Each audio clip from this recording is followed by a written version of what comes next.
I decided to go see my daughter-in-law without calling first. It was not something I usually did, but that day I thought it would be harmless. When I pulled up and saw my husband's car parked outside her house, I knew immediately that something was wrong. I did not rush in. I stayed quiet and walked toward the window. What I heard inside changed everything I thought I knew. I am glad you are here with me. Please stay until the end of my story and tell me which city you are listening from so I can understand how far the story has reached. That morning is burned into my memory with painful clarity, the kind that stays with you when something inside you breaks and never fully heals. The sun was low and pale as I turned onto Claire's driveway. I had baked her favorite apple pie, thinking it would be a kind surprise. I had not called ahead. I believed I was doing something thoughtful. Looking back, I realized how innocent the first was. Her house looked perfect as always. The white fence, the porch swing, the hanging flower pots. Everything looked calm, but my body sensed something was off before I even parked. Right beside the front steps sat a silver SUV. It was Frank's car, my husband's car. At first, I tried to explain it away. Maybe he lent it to someone. Maybe he stopped by briefly. But Frank had never mentioned visiting Claire. Not once. My chest tightened, and a cold stillness spread through me. I sat in my car, gripping the steering wheel, staring at that vehicle as if looking long enough might erase it. After a few minutes, I stepped out slowly. Gravel crunched beneath my shoes, each sound feeling too loud. As I got closer, I heard laughter coming from inside the house. It was hers and his. I stopped beneath the kitchen window near the dining area where she usually ate breakfast. Their voices were soft and familiar. Then I heard Frank laugh. It was low and intimate, a laugh I had not heard directed at me in years. I should have walked away at that moment. I should have protected myself. Instead, my body kept moving until I was directly beneath the open window. Claire spoke first. She teased him for being late and joked that his wife must have been keeping him busy. Frank laughed again and warned her not to start, reminding her they had to be careful. He said if my son ever found out, it would all be over. Everything inside me went silent. The words hit harder than any sound. My son, their son. The pie slipped from my hands and fell onto the driveway. Apples and crust scattered, but I did not react. All I could hear was the noise inside my head, like something collapsing. I stepped back slowly, my breathing shallow and uneven. My hands shook as I reached for my car keys. Inside the house, I heard chairs move and more laughter. Frank sounded relaxed, careless. Then Claire said something I will never forget. She said I would never suspect anything because I trusted them both. I do not remember driving home, but I must have. Hours later, I was sitting in my kitchen, still wearing my coat. The smell of burnt coffee filled the room. My hands were sticky with syrup, and the pie tin was gone. I stared at the wall where our family photos hung. Me, Frank, our son, and Claire. Her smile made my stomach turn. I wondered how long it had been going on and how long I had been the fool in their secret. At some point, I laughed. It was short and empty, the kind of sound that comes when nothing else is left. I splashed water on my face, but the woman in the mirror looked unfamiliar. Her eyes were red, her mouth tight, her expression trembling. I wanted to scream, but no sound came. By evening, I tried to convince myself I misunderstood what I heard. I searched for excuses, but deep down I knew the truth. Betrayal has a sound, and I recognized it. I sat there as the sun went down, the house growing dark. Every noise outside felt strange, as if I was living someone else's life. Frank came home around midnight. He kissed my forehead. He smelled like gardenia perfume and smoke. He smiled and asked if I was okay. In that moment, I knew he felt no guilt. I told him I was fine, keeping my voice steady while my heart pounded. He poured himself a drink and turned on the television like nothing had happened. Everything I believed was safe and real had become a lie I was trapped inside. That night, I did not sleep. I stared at the ceiling while he breathed calmly beside me. My hands were cold, my chest empty. His words repeated in my mind about my son never finding out. By morning, I made a promise to myself. I did not know how or when, but they would regret underestimating me. For the first time, I stopped being afraid of the truth. The next morning, the house felt wrong. It was too quiet, too clean, filled with memories that felt heavy. Frank left early, mentioning meetings like always. I watched his silver SUV pull away from the driveway. When the door closed, the silence felt sharp. I poured coffee but did not drink it. I sat at the table where we had eaten together for 25 years and thought about every lie he told across that table. I wanted to cry, but no tears came. Instead, I counted. I counted the years, the sacrifices, the trust one gave freely. I remembered working double shifts while he built his career. I remembered supporting him, believing him, trusting him. I remembered how proud I was when our son married Claire. That memory hurt the most. The clock moved past 10, then 11, then noon. I barely moved. When my son called, I let it ring. I could not destroy his world yet.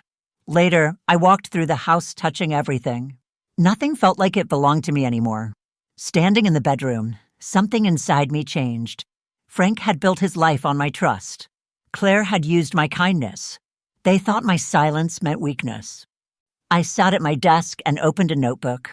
I did not write a letter. I wrote a plan. I listed accounts, documents, and records. I was not thinking about revenge yet.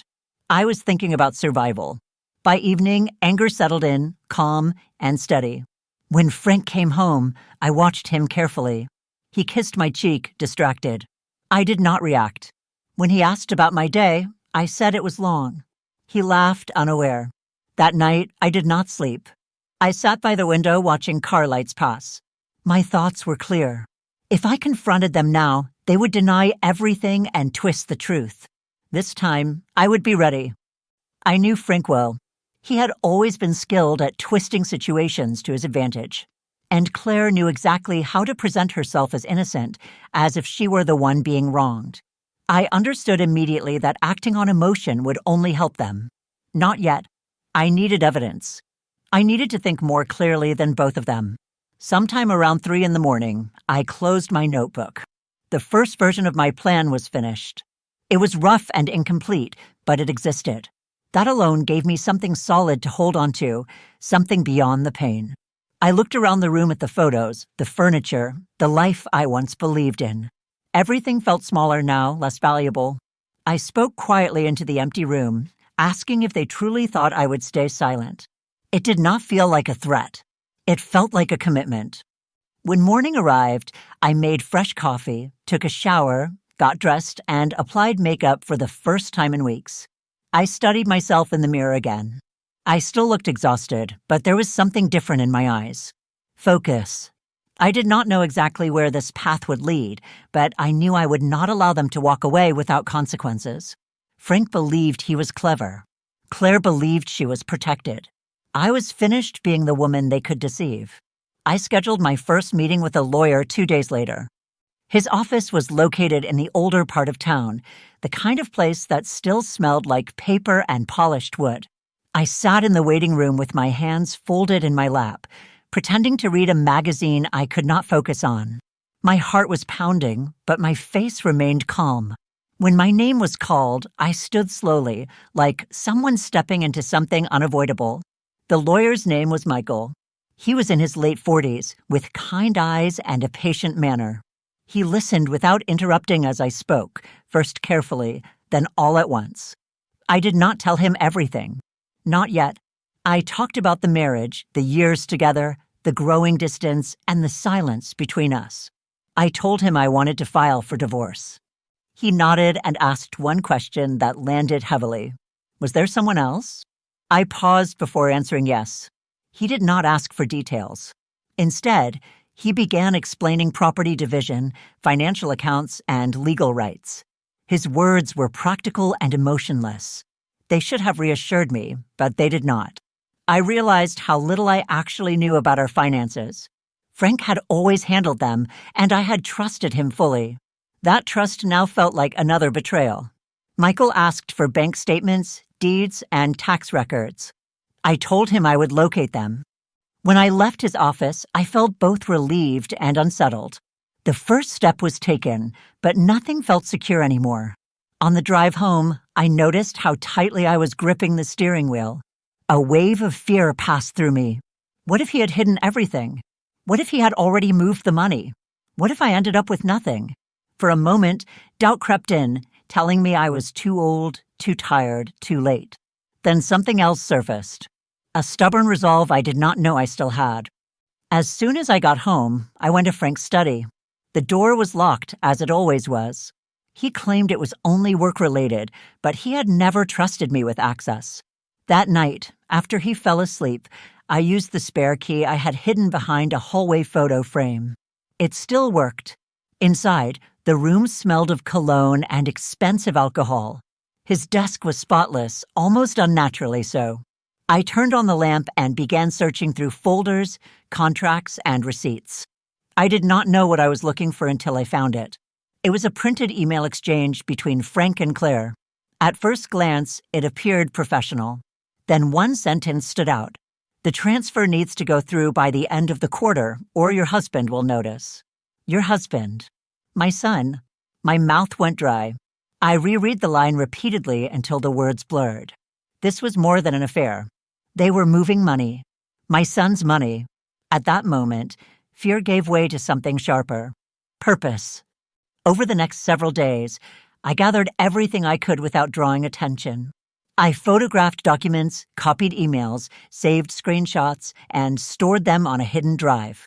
Every night, Frank slept beside me while I sat awake, illuminated by my phone, piecing together the truth.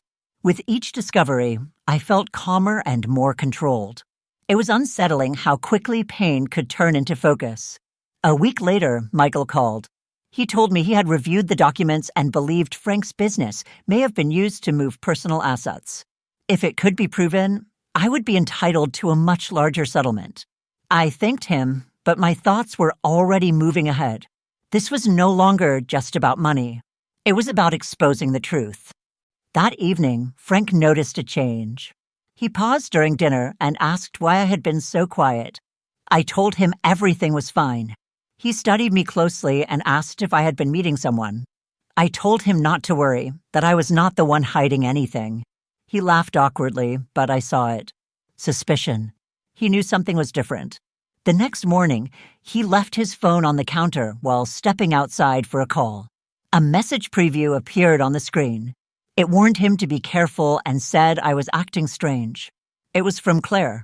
He deleted it when he returned, but it was already too late. They were watching me. Let them. The following day, I met with Michael again and gave him everything. Emails, screenshots, bank records. He looked at me with quiet respect and said I had done thorough work. I smiled slightly. As I left his office, I felt steadier than I had in weeks. The fear was still there, but it no longer controlled me. I was no longer reacting. I was planning. They believed I was broken and confused. While they were watching me, I was already ahead. The day I filed for divorce was colder than I expected. The sky was gray and still. I walked up the courthouse steps holding the papers close to my chest. My heartbeat was slow and controlled. This was no longer emotional. It was strategic. When the clerk stamped the documents without looking up, it felt final. For her, it was routine. For me, it was the end of an entire life. When I returned home, Frank was already there. His SUV sat crooked in the driveway, the engine still running. He stood on the porch with his phone in his hand, his expression tight. I knew he had already been notified. He asked if it was true. His voice was calm but sharp. I confirmed it. He laughed once, without humor, and accused me of acting without speaking to him first. I cut him off. After all these years, I asked if he truly believed I owed him another conversation. The look on his face was not guilt or fear. It was annoyance, as if my pain was an inconvenience. He stepped closer and lowered his voice, warning me that I was making a mistake and that I did not understand what I was facing. Oh, I believe that I do. For a long moment, he simply stood there staring at me, studying my face as if searching for weakness. Then his tone changed. It became softer, almost condescending. He said that if this was about Claire, the color drained from my face. I told him quietly not to say her name to me. He stopped himself, then shrugged as though it did not matter. He said he would call his lawyer the next day and that we could handle this cleanly without turning it into a public scene. But beneath his calm voice, I could hear it. Fear. Uncertainty. Something he could not fully control. That night, he did not come home. The following day, Claire called me. I ignored the first 2 calls, but she continued until I finally answered. Her voice sounded sweet, almost rehearsed. She asked if we could talk. I told her there was nothing to discuss. She begged, her calm tone cracking just enough to sound believable. She said things looked bad, but I needed to understand. I told her that I understood perfectly. I said she had betrayed my son and betrayed me, and that was all I needed to know. She tried to interrupt, but I ended the call. An hour later, a message arrived from Frank. He warned me that I was making things worse for everyone and told me to stop before I regretted it. The word regret stayed with me. It sounded like both a warning and a threat. That evening, I checked my email and found a message with no subject line and no name attached. It contained only one sentence. It said that if I did not want my son to learn everything, I would drop the case. I sat there staring at the screen, my heart racing. They were desperate now. That was a good sign. Desperation meant they were losing control. Still, fear crept in. They were no longer just lying. They were cornered, and people like that do dangerous things. I printed the email and placed it in the folder I kept hidden in my desk.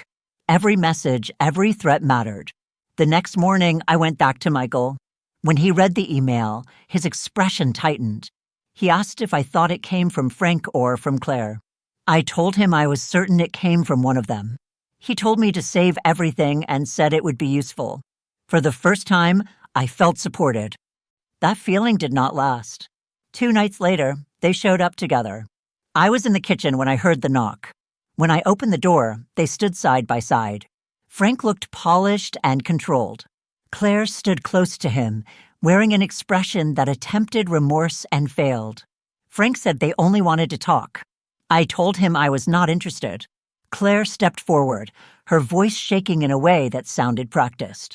She claimed I had misunderstood everything and that she never wanted this. I interrupted her and asked what she claimed not to want.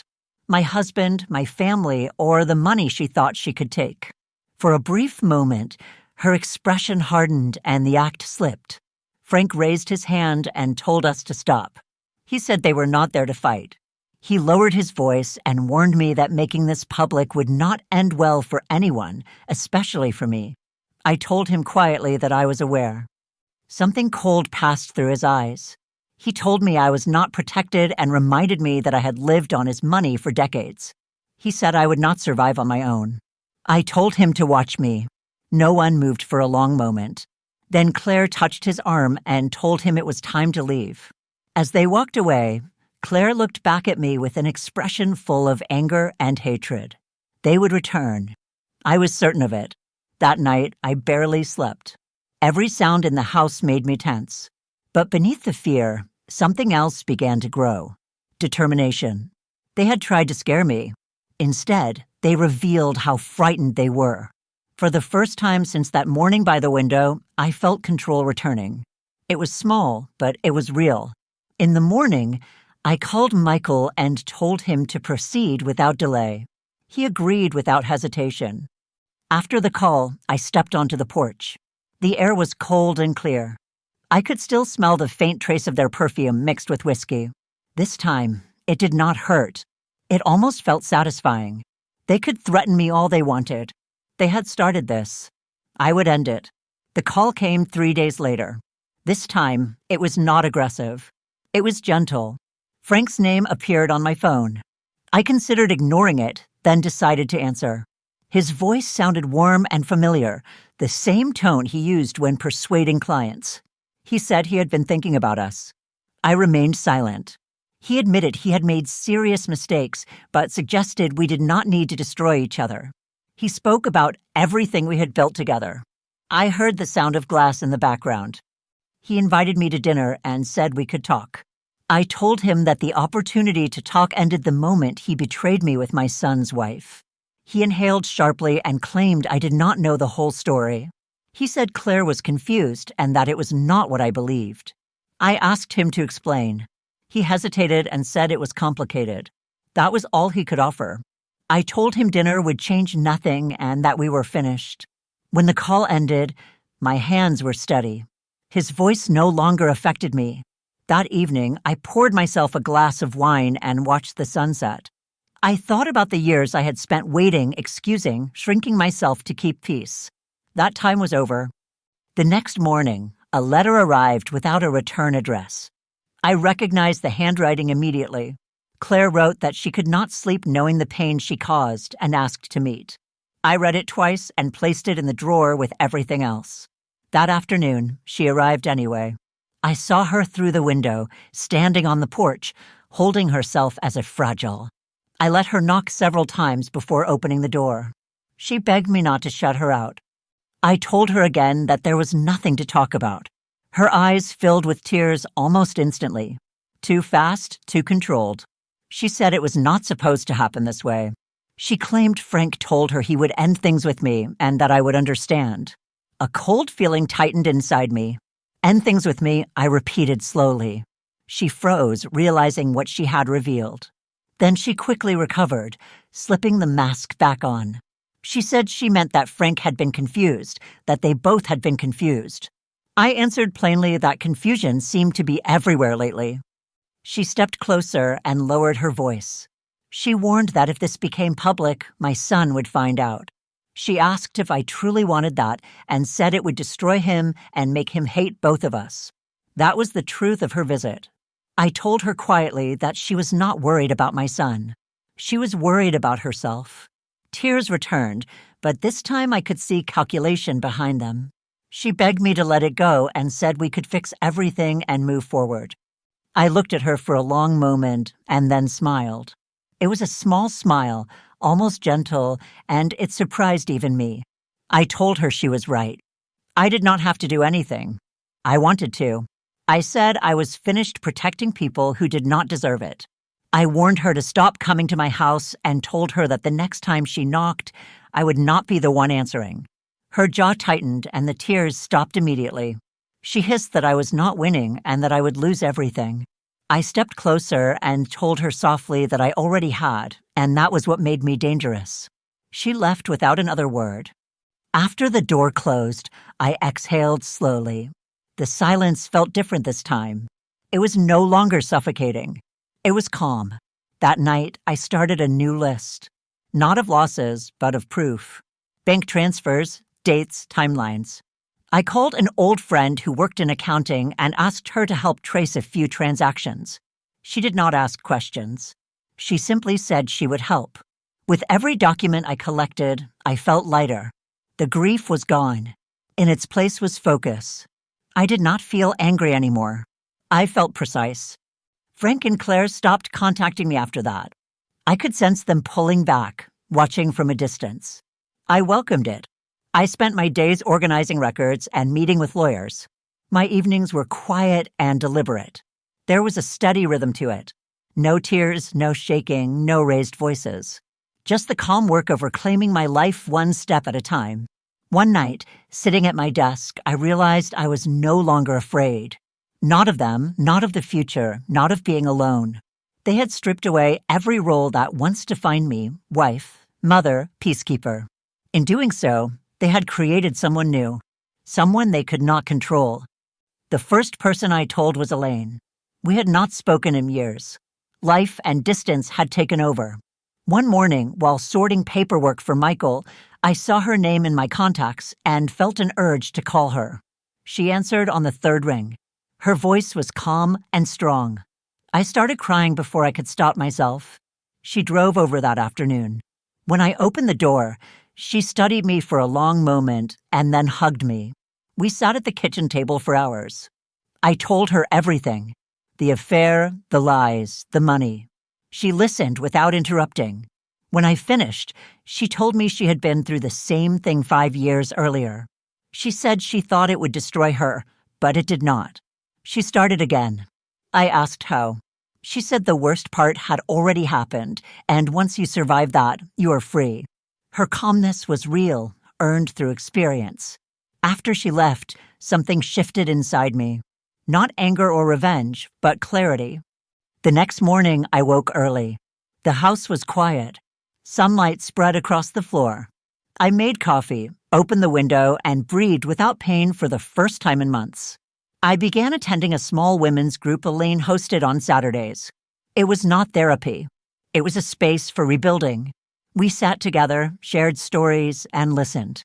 There was no bitterness, only understanding. They called at the table. I mostly listened until one day Elaine asked me what I wanted now. I said I wanted to stop being someone people could hurt. The room went quiet. Elaine said that was a beginning. For a brief time, I felt light. Not happy, but clear. Then came the flowers. A large bouquet appeared on my doorstep. White lilies and red roses. No note. Then a message asking to talk without lawyers. I ignored it. 2 days later, they came again. I did not open the door.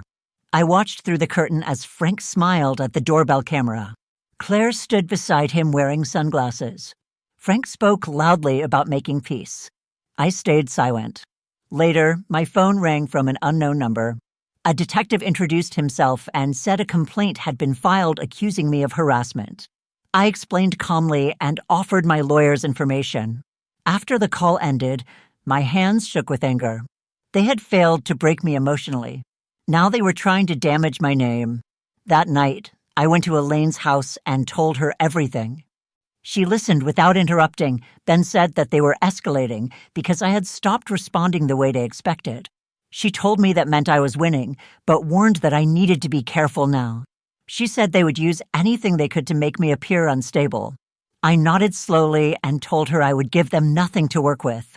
She smiled and said that was good because I was no longer the woman who had seen that car in the driveway. Her words stayed with me long after I left. I understood she was right. I was not that woman anymore. The shock was gone. The grief had hardened into something firm and unyielding. That night, lying in bed, I felt fear again. It was small and distant, but present. Instead of weakening me, it pushed me forward. They believed that showing up at my door would break me. Instead, every threat and every attempt to scare me made me stronger. I understood then what frightened them most. Not the truth itself, but the woman who was finally prepared to speak it. The hearing was scheduled for a Tuesday. I remember because I spent the entire Monday cleaning the house. It did not need cleaning, but I needed the order. The courthouse occupied my thoughts all day. It was the place where everything hidden would finally be exposed. When I woke that morning, I felt calm in a way that unsettled me. I moved through the routine without hesitation.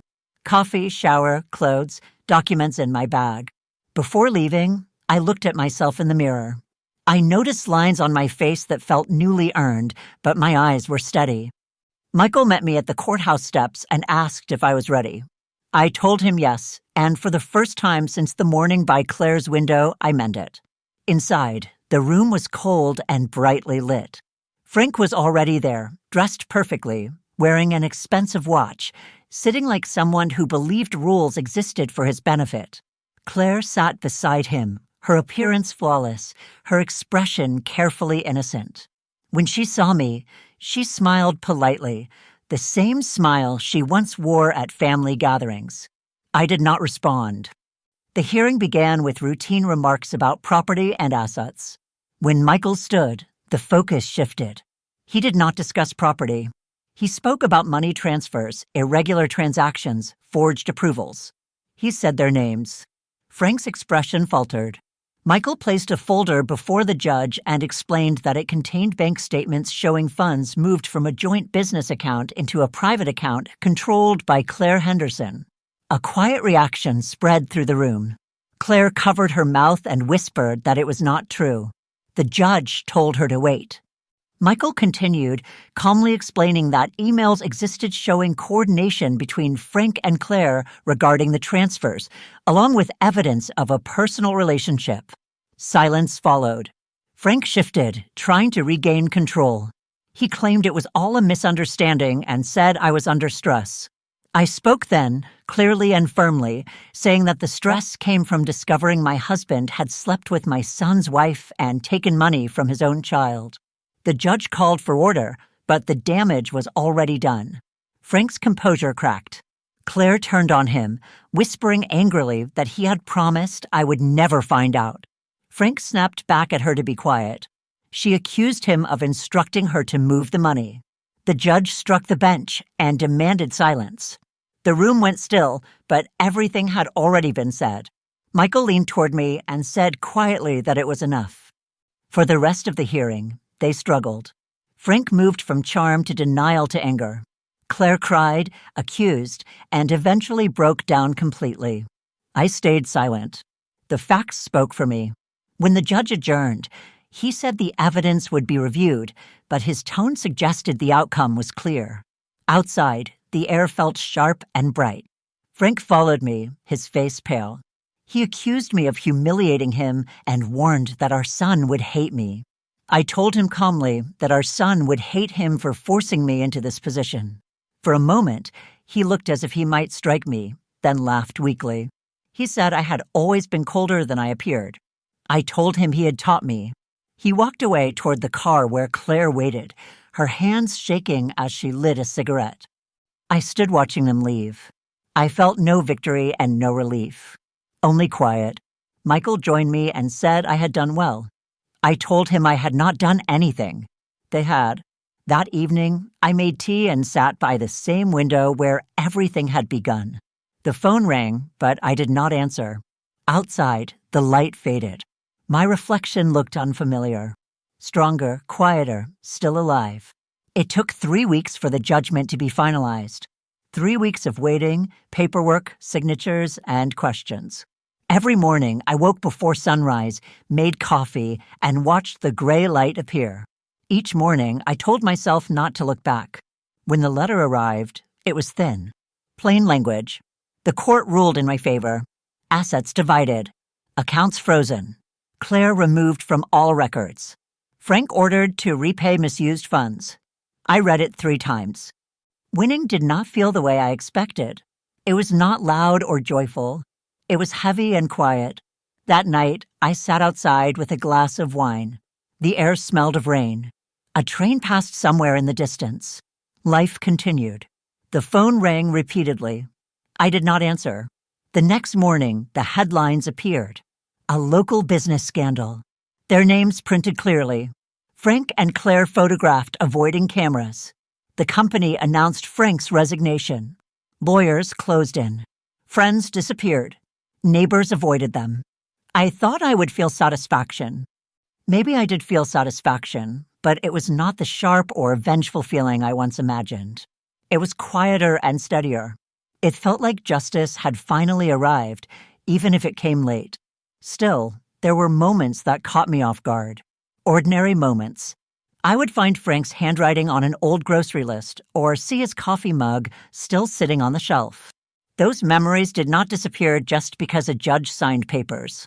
Each time the ache returned, I reminded myself that pain fades, but dignity stays. One evening, Michael called to tell me everything was finalized. The property transfer was complete. The house was mine, fully and legally, and there was nothing left for them to challenge. I thanked him, though my voice felt tight. After the call ended, I sat in silence for a long time. The house felt different. Emptier, but also safer. There were no footsteps upstairs. No quiet lies humming beneath the sound of the television. Just silence. A few days later, I saw them unexpectedly. I was leaving the grocery store when I noticed Frank across the parking lot. His hair was noticeably grayer, his suit loose on his frame. Claire stood beside him, wearing sunglasses even though the sky was overcast. They were arguing, their voices sharp but low. Frank saw me. We froze for a moment, then he turned away. I watched them get into an older car, not the polished SUV he once loved, and drive off. I felt nothing. No satisfaction, no sadness. Only an ending. When I returned home, I cleared out the last of his belongings.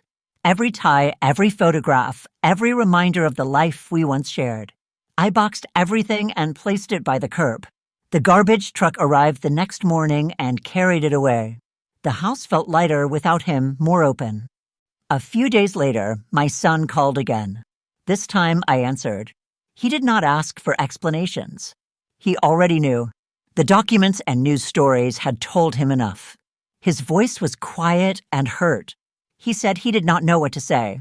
I told him he did not have to say anything, only that he should live his life better than we had. After a long pause, he said he would. We never spoke about it again. Weeks passed, and life continued. The scandal faded from attention as new events replaced it. For Frank and Claire, however, the consequences remained. They sold their home. Friends disappeared. Frank's health declined. I heard bits and pieces. Financial trouble, legal issues, foreclosure. Claire left town alone not long after. Sometimes I wondered where she went, but I stopped myself. It no longer mattered. Justice does not need witnesses. That fall, I traveled alone to the coast. The ocean was colder than I remembered, gray and endless, but still beautiful. I stood near the water and said quietly that it was over. The sound of the waves carried the words away. When I drove home, I did not look back. Winter arrived, and with it, clarity. I realized that I had not only survived what they did to me, I had outlived the damage they caused. A year passed. Sometimes it felt long. Sometimes it felt brief. The season softened everything that once felt sharp. The woman who once startled at every phone call was gone. I sold the old house and moved into a small cottage near the water. It was just enough space for me, a garden and a desk by the window. The air smelled different there. Clean. I built routines. I cooked. I wrote. Elaine encouraged me to start a small cooking blog called The Quiet Table. It was meant to be about recipes, but it became something more. I wrote about rebuilding and learning how to live without seeking approval. Readers found it slowly at first, then in greater numbers. Messages arrived from people thanking me for helping them feel less alone. I had not known silence could reach others. Occasionally, I still heard updates about Frank and Claire. Frank lived alone in a small apartment. His business was gone, his health failing. Claire drifted from place to place. I did not wish them harm or forgiveness. I wished them distance from my life. Sometimes I thought about the woman I once was, the one who baked a pie and went to her daughter-in-law's house out of kindness. I felt compassion for her. She had to exist so that I could become who I was now. The anger was gone. What remained was peace. One evening, walking along the beach, I held the last key from the old house in my hand and threw it into the water. It disappeared without sound. That night, I wrote my final blog entry. I wrote about the day you stopped thinking about the people who hurt you. That is freedom. I did not read the comments when it went viral. The words were never meant for anyone else. Winter returned. Silence filled the house. It no longer frightened me. It felt earned. One morning, watching the sea, I realized I was happy. Not loudly, not dramatically. Calmly. Fully. Frank and Claire were gone from my life. Their choices had consumed them. I had stepped beyond them. I turned back inside, closed the door behind me, and never looked back again.